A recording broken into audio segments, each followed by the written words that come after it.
C'est le niveau crise sécheresse qui a été déclenché dans 26 communes des Bouches-du-Rhône. Tout prélèvement en rivière ou en nappe phréatique est désormais interdit.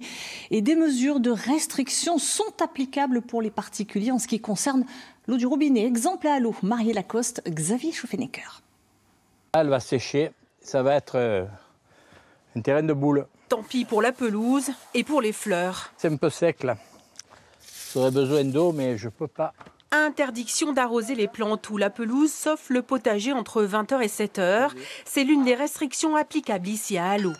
Pour ce propriétaire de gîte, adopter les bons gestes est une évidence. Côté piscine, par exemple, seulement une mise à niveau est possible. C'est interdit de remplir les piscines entièrement. Mais bon, moi, comme je ne la vide jamais, elle est pleine hiver comme été pour tous mes hôtes. La commune en crise sécheresse au mois de mai. L'année dernière, c'était en juillet, il y a 2 ans en août. Un phénomène précoce qui interroge. C'est inquiétant pour les feux, c'est inquiétant pour la nature, c'est inquiétant pour je vois les oliviers commencent à souffrir. Il y a tout qui souffre, c'est évident que c'est inquiétant. Puis bon, ça a l'air d'irréversible et un alax accentuant, quoi. 19 communes, dont 8 arrondissements de Marseille, ont été placées au stade de crise sécheresse par la préfecture des Bouches-du-Rhône.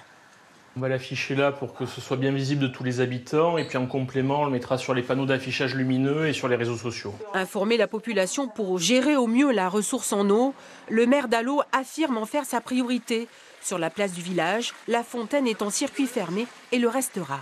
Ça a des incidences aussi sur la vie de la collectivité, mais auxquelles on s'est habitué depuis de nombreuses années. C'est-à-dire que notamment tous les arrosages d'espaces publics se font de nuit. Et nous avons aussi une alerte particulière concernant les entreprises et les agriculteurs qui eux aussi sont soumis à des restrictions d'utilisation d'eau.